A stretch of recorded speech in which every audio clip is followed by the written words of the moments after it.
Now, in this final segment of the program, the Open Government Partnership and the Kingdom of Morocco have ended the 2022 OGP Africa and the Middle East Regional Meeting on 3rd November in Marrakech, Morocco.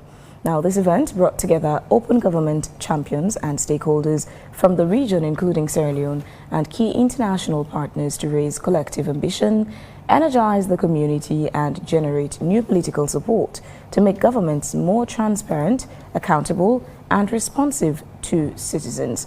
The meeting was also geared towards leveraging open government approaches to strengthen public service delivery in the region. So this morning, to discuss the outcome of the meeting, we have Kalilu Tutange, Chairman, National Council for Civic Education and Development, and OGP Point of Contact for Sierra Leone. We also have Francis Ben Kaifala, Esquire, his Commissioner of Anti-Corruption Commission. Gentlemen, thanks for joining us this morning. Thank you. Good morning. Kalilu, let's start off with you. You're the contact person for Sierra Leone.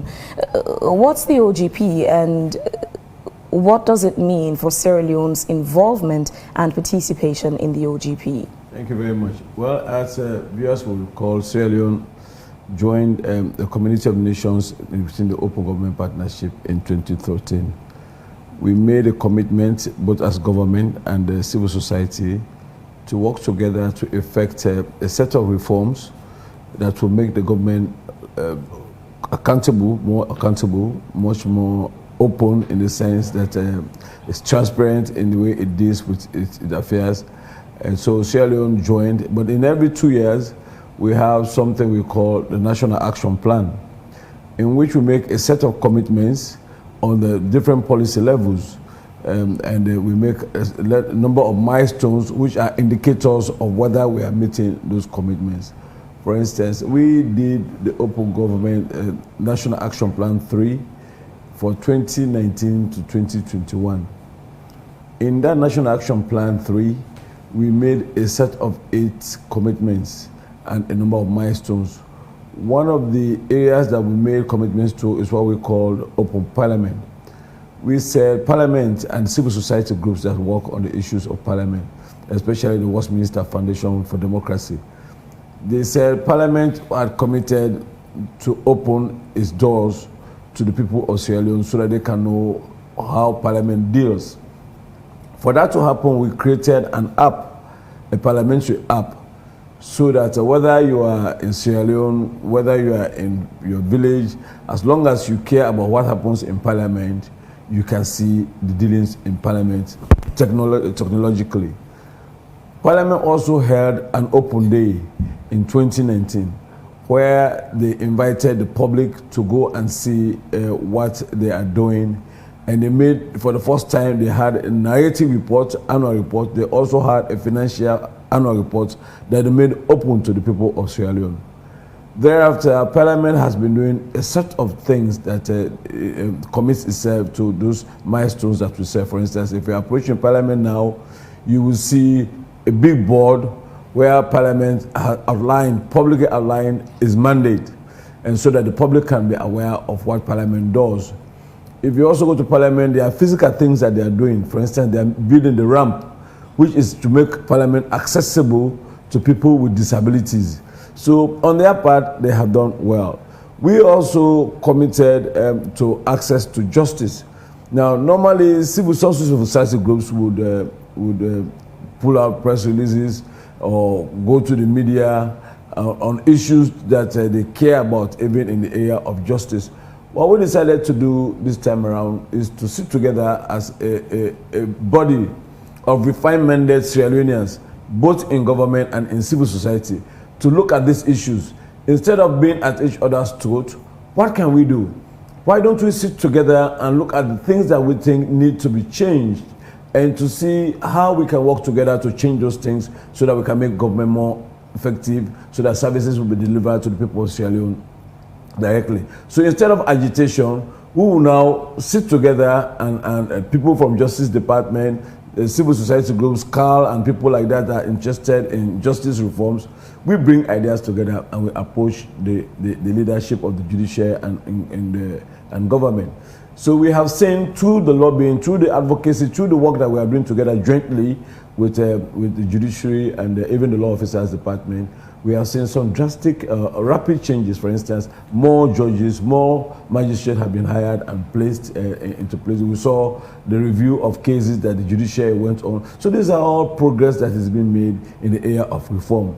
We didn't have to shout about it. We only needed to identify what are the things that we need to do to better improve things for the life of just the question I would want to ask with regards to the reforms you're talking about. We go back to Parliament, for example, when the 5th Parliament was inaugurated.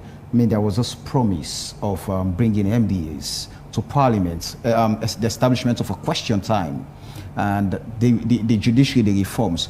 If we look at what does the OGP provide, I mean, that solid platform for providing the tool for or mechanisms for service delivery through participatory approaches.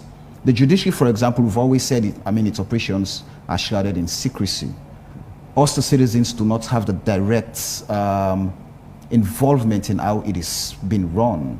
The Parliament, we voted people in, but when it comes to transparency, we are left out. Even when we make opinions about the institution being the second most corrupt, then they will clamp down. So how does it work, creating that platform for citizens to be involved in all of these reforms you're talking about? You know, these things take time. It wasn't like that. For the very first time in the last several years, we have seen live camera feed. You guys were there, live camera feed in the Supreme Court.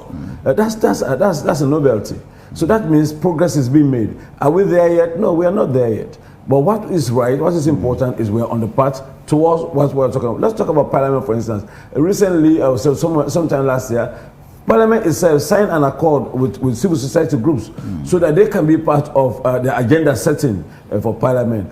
So that civil society can now bring its wealth of experience to bear on the process of lawmaking. They can also help with the research that is required for Parliament to enhance its oversight functions. So these are positive baby steps, one can say, but again, they count to the march towards openness that we're looking towards. There are a lot of things that need to be done, but they cannot all be done in one swoop. What we're doing is we're approaching it with a lot of patience, with a lot of understanding, because the idea is people come together in a give and take kind of situation. Let us look at, for instance, what happened last year when the judiciary went to review its own cases of prisoners in holding centers, correctional facilities. That too was a novelty. Was it the ultimate thing? No, we cannot say it was the ultimate thing, but it was a step in the right direction. Our business in the open government family is to ensure that we use those leverages to ensure that services are being delivered to the people of Sierra Leone. Let us look at what we also did in the area of gender, for instance. There are lots of reforms that are needed in gender as far as it relates to SGBV and other areas. So we work at CGG, for instance, sits on the steering committee of the OGP Sierra Leone. So we identify them as our point people that are going to work with government. So instead of us taking out press releases and beginning to criticize government about what government is doing or what government is not doing, we identified key reforms that we thought government needed to make. Fortunately, the government acceded to that because we are working civil society and government together under one roof, around the table, discussing those issues. So we saw the president was very proactive. He appointed a gender minister because he realized there were very specific things that had to do with the gender. So he had a set-alone minister for that. Now, there is a bill. The bill is languishing in Parliament, but what the government did is to bring out the GWEP policy. The GWEP policy identifies some of those things that we were always been advocating for. For the longest time, we have been talking about 30% quota for women. But it has always been matches, people are holding placards, and when we decided, okay, the placard element is good, but there is also the issue of the meeting of minds. Coming together as civil society, bringing the right government institutions, sitting around the table and discussing this issue so that we can find a solution. Fortunately, we are making progress in all of these areas. So it's either a glass half full or a glass half empty. I'll decide to say our glass is half full. Stay with us. Let's bring in the commissioner, the commissioner into from this. the Anti-Corruption Commission. You know, this year's conference, I think, focused on how government can approach the delivery of services, but also fundamentally how these services can be delivered with a focus of fighting corruption. Because, I mean, in the health sector, in the different sectors, it's only when corruption is eradicated or minimized, we can actually have service delivery. So what did it put on the table, especially when we talk about the delivery of services, but we're focused on fighting corruption? Well, yes, thank you very much. The OGP and the fight against corruption are binaries, and that is why I'm here with my brother, the chairman, Tutangi. And I've always been supportive of their work, because when you talk about the fight against corruption, issues like asset declaration and access to information with the fight against corruption are all part of the commitments of OGP processes. And what was on the table, particularly in this conference, were things like debt transparency.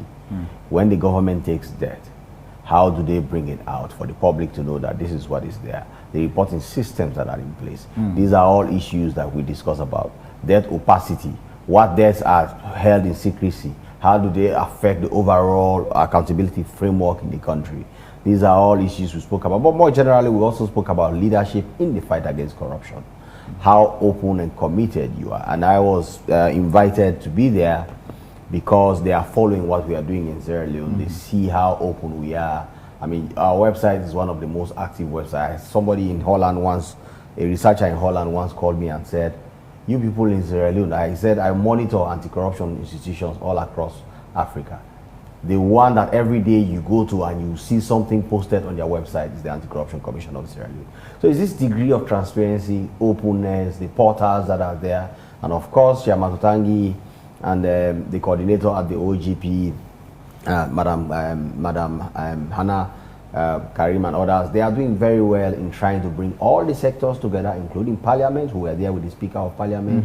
We are all on panels together and speaking about the great things that they are doing to bring about openness and transparency is actually the bedrock of the fight against corruption. So just forgive me, just quickly, with that transparency you're talking about, that people can actually get to see what the ACC is doing. How do we use that as a model? Because the Right to Access Information Commission, for example, has always complained that institutions are not complying with the proactive disclosure of information. And you just talked about, for example, public debt. How is government taking? What's the payment plan? How much are we owing? For some reason, to some people, it has always been a secret. The public does not necessarily get to know how much do we owe, why are we paying, why are we getting the monies and all of that. So how can we take the transparency model and replicate that across MDAs, just so we're able to be a transparent and accountable nation? I think that is what Chairman Tutangi and his team are actually doing at NACED, where you have the OGP subsuming under it. They have tried. So for example, let me give you, when I was on the debt, I was on two separate panels on debt transparency and another one on debt opacity.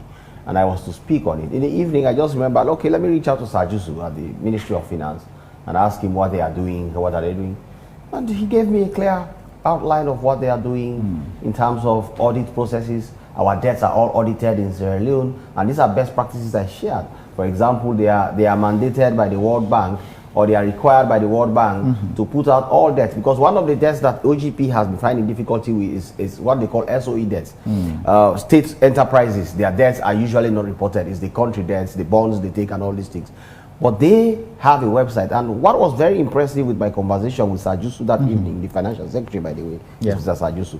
So when I spoke with him, within 5 minutes he forwarded to me the debt bulletin of Sierra Leone, which he says is on the website. He actually forwarded it on my WhatsApp.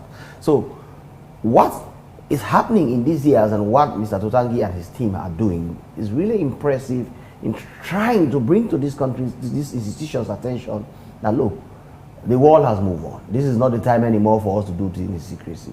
Because when you put things out there, it helps with decision making, it helps with policy framework, policy formulation, it also helps with research, it also helps with advice to the government and from the government. So these are all things that are happening, and Other institutions have to understand this. We at the ACC have been awarded almost every year by the Right to Access of Information as the most transparent institution in Africa. I mean, in Sierra Leone, we have the plaques in our offices and things like that. Imagine if you are fighting corruption and you are this open, why should other people not be open? These are all things that we have to continue talking about, and that is why I'm giving this support. The ACC is giving this support to Chairman Totangi to actually send this message out that you can be open and still do your job.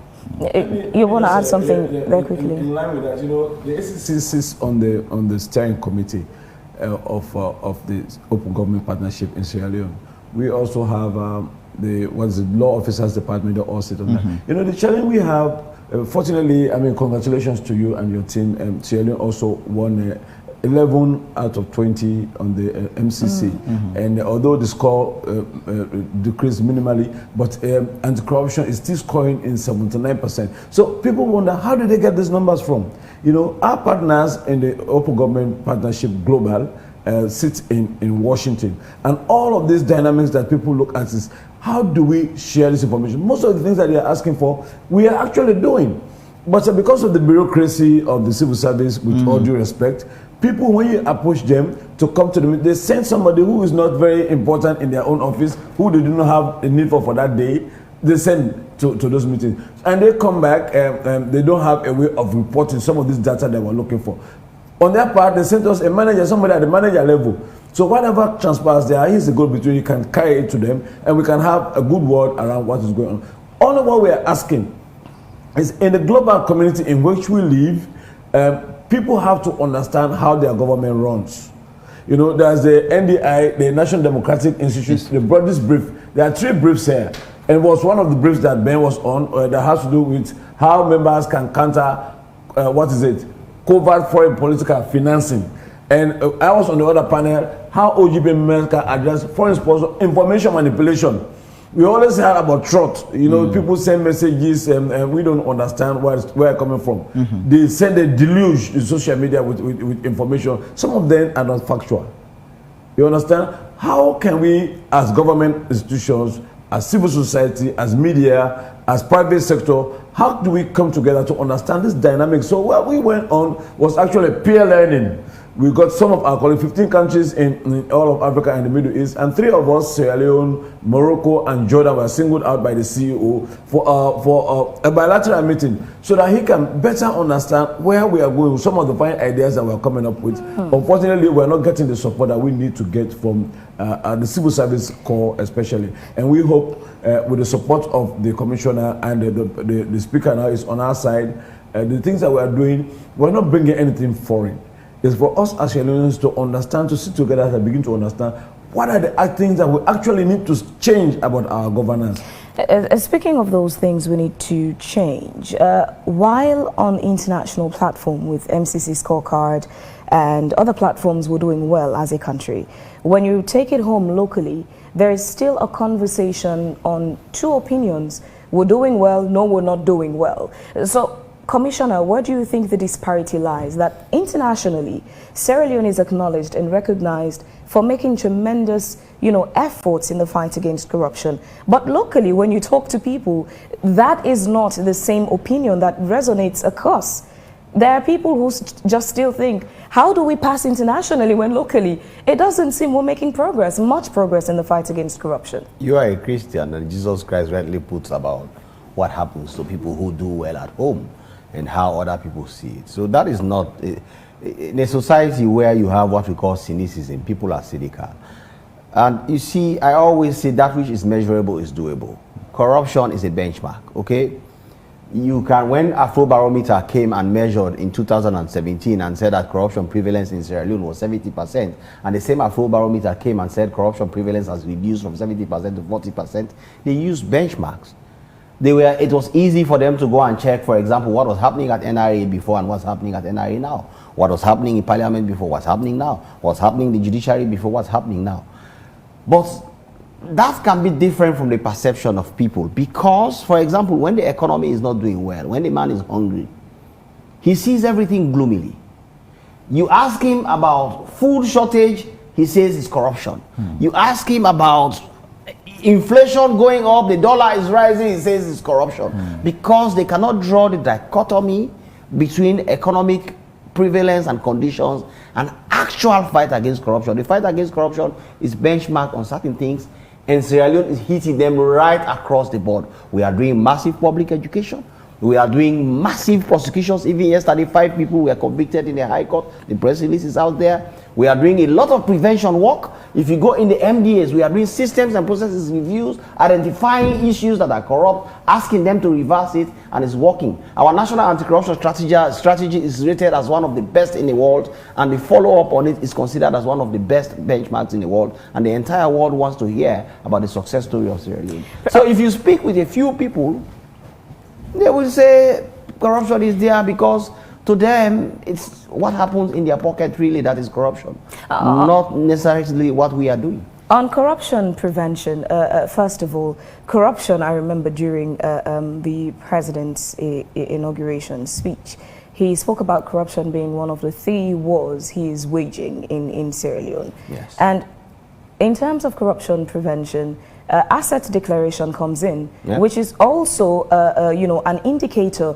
to monitor unexplained wealth and, put checks and balances in place for accountability. Correct. In that area, especially when it comes to public servants, we don't get to hear much from the Anti-Corruption Commission on the compliance of public servants with asset declaration and following up on unexplained wealth. Now, again, that is the problem. Every year, the Anti-Corruption Commission, now, in fact, we've changed the law to make it, declaration is 2 yearly, okay?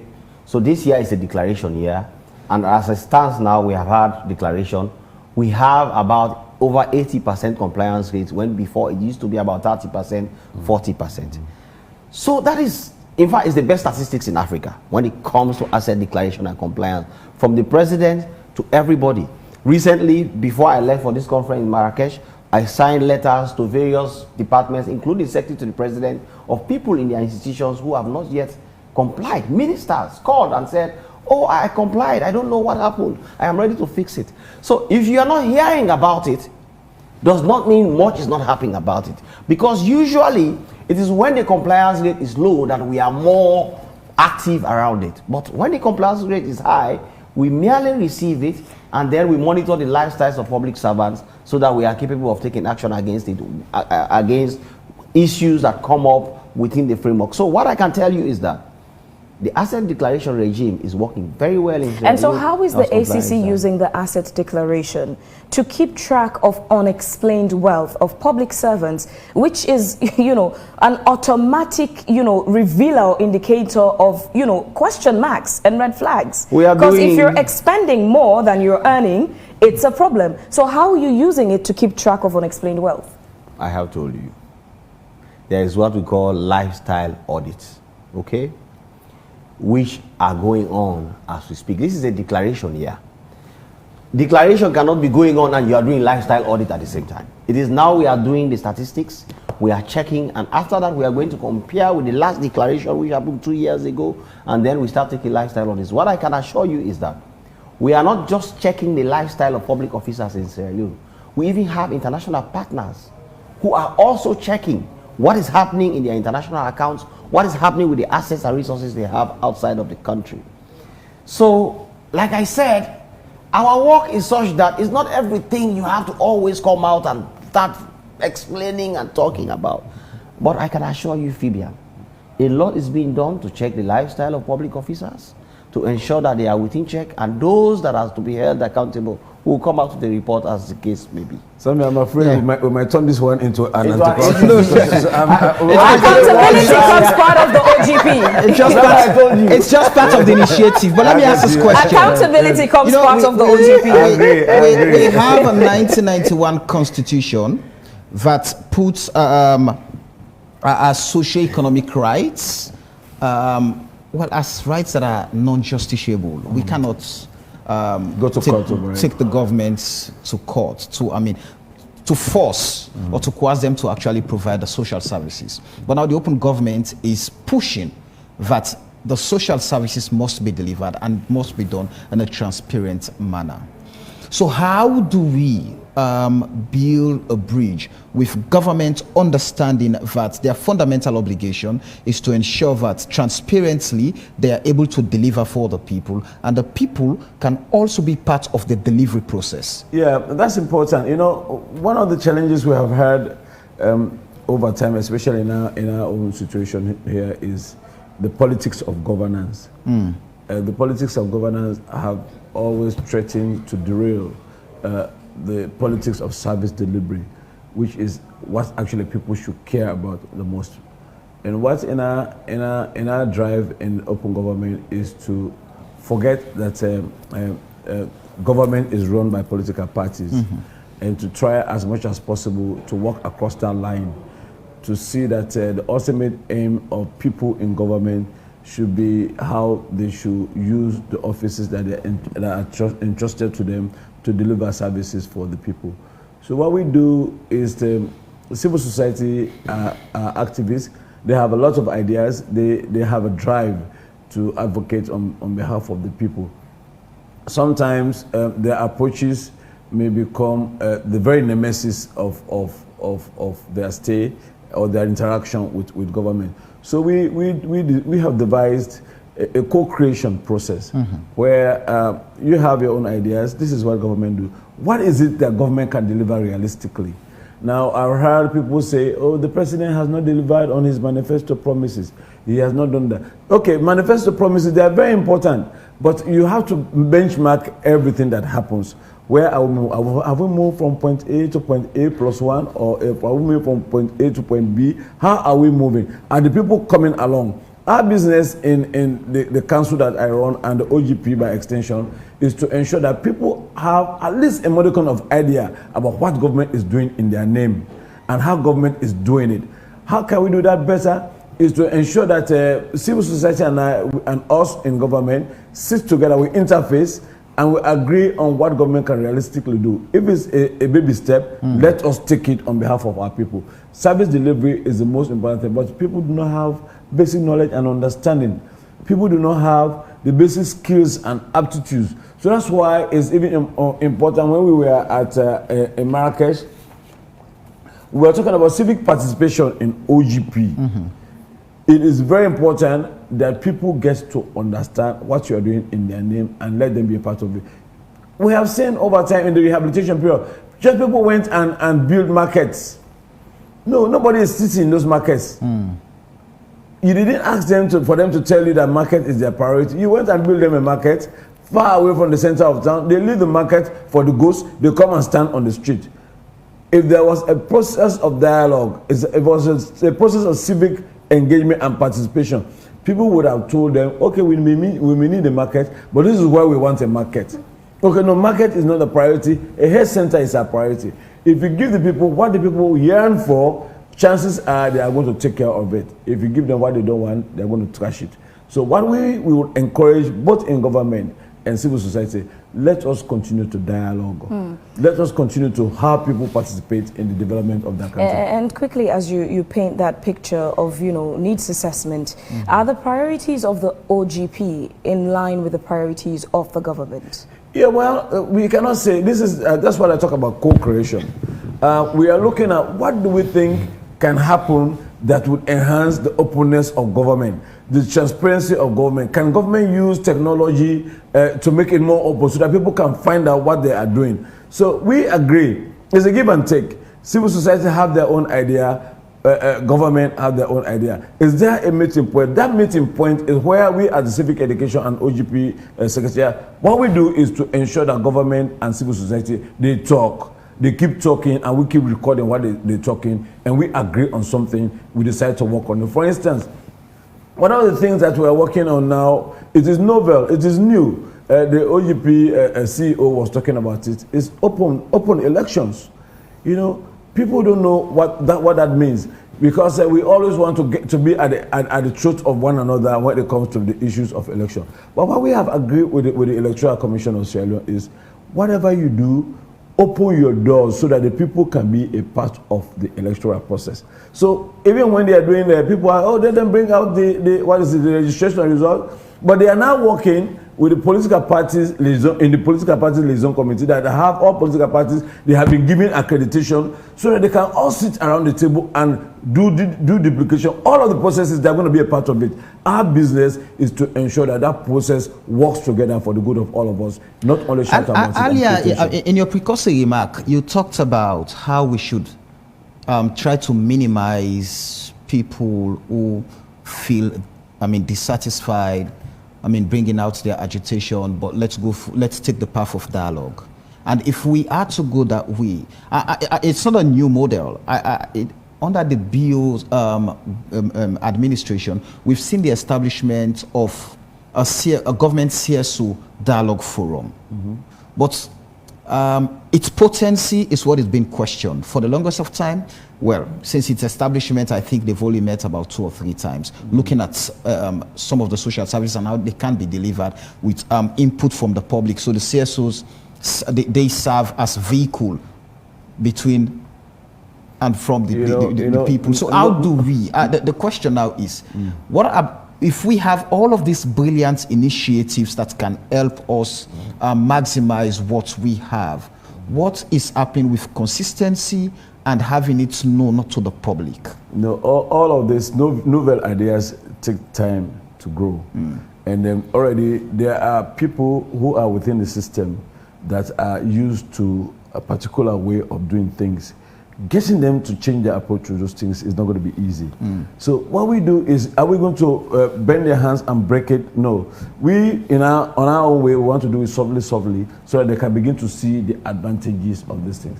Even in our own case, I've told you, when we call meetings where we want people to give us basic documents that we will show to our partner, you see, government is doing A, B, C, D. They are actually doing it, but they are not prepared to write a report or even submit the report. They create a lot of bureaucracy in that line. So to get something like this to take up the ground is not going to be easy. So what we are committed to is continue to harp on it, continue to work with them, to criticize them when it is necessary, but not to criticize them publicly, to go out to them, inform them, you should have done this, you should have done it, but anyway, let us do it this way. That way we can begin to bring them along to understand that openness is the way of the world. And it's only openness that can bring the people along, because there's so much misunderstanding about what is going on in our country. Let's talk about the inflation, for instance. Let's talk about the free fall that our news is in. Is it because the government or the bank is not making a real foreign policy?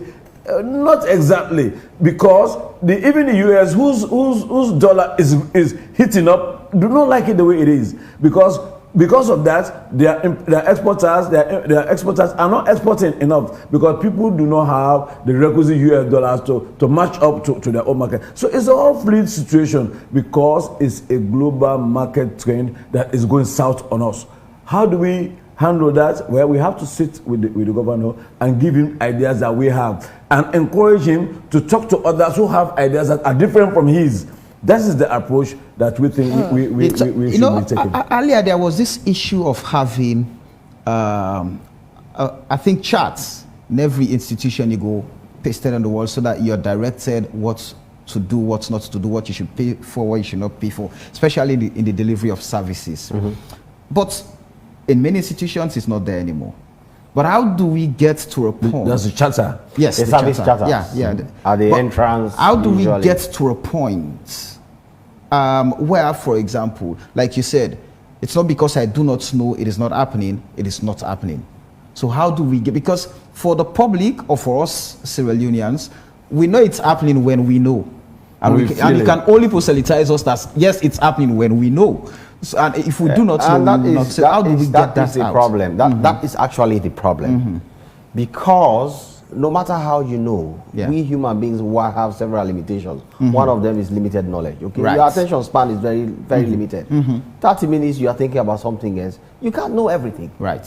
But it is the assumption that it is not happening that is the problem. The assumptions that others are not putting in the effort that's not there. I was there. For example, I was sitting down with the CEO's GP in a meeting where he was praising what is happening in Sierra Leone in various sectors that even I was not aware of.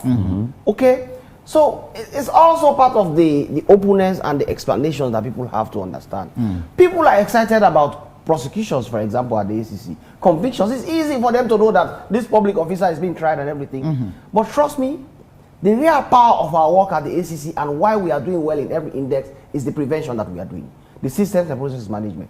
Nobody's interested for you to explain to them that we went to Ministry of Water Resources, we are checking whether the chairman can sign and all of this. Even when you are explaining it, they don't listen, because that's not their interest. But if you say, one minister has been arrested today, the entire social media will descend within a few seconds and things like that. So we just have to understand that there is a lot happening that we do not understand. Even I at the ACC, sometimes people call me about cases, the investigations department are dealing issues. Some people call me, oh, this is happening. And I tell them, okay, I have to call the director to understand what is happening there. I cannot assume that I have all the information, that I know everything that's happening, but I can assure you, a lot is happening. When I reached out to the financial secretary at the Ministry of Finance, asking him about what they are doing about transparency, debt transparency, I didn't know that he had a debt bulletin. I didn't know that they were publishing debt bulletin every year on their website. But he sent it to me within 5 minutes. And I used it on a high-level panel. It was a plenary panel where you have everybody sitting down, broadcast all over the world, and I explained what we are doing in Sierra Leone, and he was there. And everybody was saying that these things that is happening in Sierra Leone, we think we need to really go there and understand them so that other countries can also learn from it and experience. And part of the accountability is also the openness. We do have communications department in most of these MDAs. We also have, of course, a Ministry of Information, but then bringing out some of these information to the public. So what is known internationally is also known locally by the citizens, who, of course, deserve to know that XYZ is happening. That XYZ is happening, but there's that gap. So how do we bridge that gap? Understanding that, of course, we do have the structures, the PR departments and all of that. How do we bridge that gap and make sure that information flows to the people? Yeah, but that's the challenge that we are grappling with, isn't it? Because some people just believe, okay, we're doing this. Well, anybody knows, that's not what business. They have to understand that they have a responsibility to the state, to the people who voted the leaders, to know what is going on. Because if most of these things, people are actually going out there and taking their time to not only do it in the media. Whatever happened with the going out there and sitting down, whatever happened with the town hall meeting, for instance, going and talking to people about it, let them see the lies in your eyes, let them see the truth in your nose, so that people can really appreciate what is going on. I think we need to do a lot more of that. Conjoining the people, sitting with them. I hear the president was up in the country going to places. Let them do more of that. Let them sit with people. Let them talk about the things that are going on. Okay, I promised you I was going to build you a skyscraper in this village, but I cannot build you a skyscraper because of A, B, C, D. But I'm going to build you at least a water well. If you treat people with that kind of respect, they can understand what is going on in the process of governance. But unfortunately, some people who are in places or some offices see it as a point of entitlement. They don't see it as a responsibility to go out there and speak to the people so that people can understand what they are doing on their behalf. And that's why we appreciate people like the commissioner here. He's always telling people, going out there, holding, what is it, the lectures they hold on the campuses. Town hall meetings. These are very important. Yeah. People should be close to their leaders. Their leaders should speak it to them so that they can understand what their leaders are doing on their behalf. I hope they get to learn from that anyway. And just to follow up, that's a very brilliant question. It's a very, very important question in terms of communicating what you're doing. And also there's something called effective communication. What means are you using? For example, at the ACC, everybody knows our PR is one of the best in the country. They coordinate very well, they bring things out, they put it out there. But also, let us understand. Behaviorally, there is a cutoff, there is a problem. There are times when you actually put out the information out there. For example, we do our press releases. We have a policy in ACC that all press releases should be one page. Because, of course, these things are, but research shows that the attention span of people are very limited. And usually, if you look at our press release, when you read the first paragraph, it has everything you need to know in that press release. Because also research has shown that most people don't go beyond that first paragraph. We put it out there. So, for example, I share it on my social media. You will see somebody, the very thing that is in the first sentence or the first paragraph, he goes under the comment section and says it's not there. So it's a question also for us to understand that these things happen. People sometimes hear what they want, and also there are filters that people deploy. You are telling them A, they are hearing B. You are telling them C, they are hearing C because of those filters that they deploy when you say A. Either it's because they think that, oh, this is an SFPP government speaking, or this is an APC government speaking, or this is a Mende man speaking, or it's a Timni man speaking, it's a Limba man speaking. And therefore, Chairman Nasser, you have a lot of role to play. We at ACC, right to access of information is giving us awards for putting out information. People are shocked. They write to me. For example, they were going out and saying when there was the money paid in this New York investigation, the account, you know, all of you were all, what is this thing? And I said, use the law, I will give you the answer. And somebody, I think it was Emmanuel Ablai or somebody from one journalist wrote to me and said, I want to know the account that this money was paid. He was shocked that I replied to give him the exact account. And other people have tried for other things, and we have given them the exact information. Sometimes I'm sitting down, I'm watching your newspaper programs, and people are sitting there, oh, SEC is not giving out this information. Follow the rules. For example, asset declaration. The law says that when we receive our asset declaration, we cannot give out the content of that asset declaration except by court order. Now, somebody will sit down and say, oh, Ben is not saying what is the account of this minister and everybody. The law says I cannot.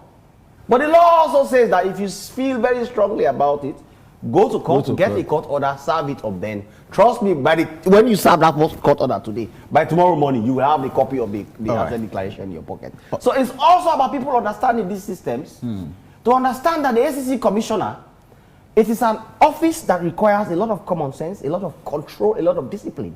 And it's not everything you open your mouth about. But there are systems for you to access information. Follow the system, allow the system to work for you, and then you get it. I'm sure you too get the same information, and we have to educate the public. Gentlemen, unfortunately, we do not have time. But just in 30 seconds each, what should we consider as the informative way forward in all of this? Well, we're happy that we have Parliament on board. Parliament is key. They should use their oversight functions. And I'm glad that Parliament wants to work with civil society. There should be a point of conflict because we have to do a lot more oversight. You know, there are things that are going on within the realm of the executive. Parliament should call ministers or what people to account for what they are going on behalf of the people. Because people have questions, but they cannot ask it directly. Parliament has to do that for them. Thank you. Mr. Commissioner? I would say we have to understand that data is power. Data is power in the 21st century. He who has control of data has control of the world.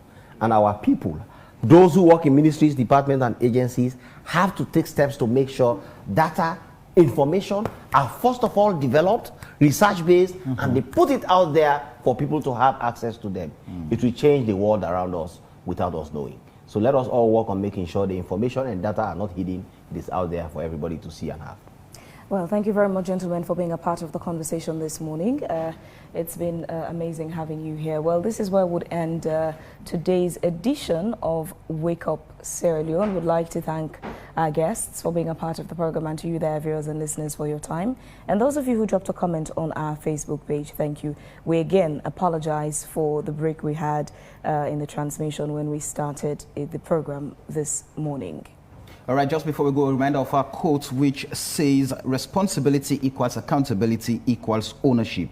And a sense of ownership is the most powerful weapon a team or organization can have. And it comes from Patricia Susan Summit, an American women's college basketball head coach. With that, continue staying with us. We have interesting programs coming up. Until we meet again with more interesting topics here on Wake Up Sierra Leone, we have been your presenters. My name is Samuel Wise-Bangura. And I am Phoebe Nswil. Have a lovely day. Cheers.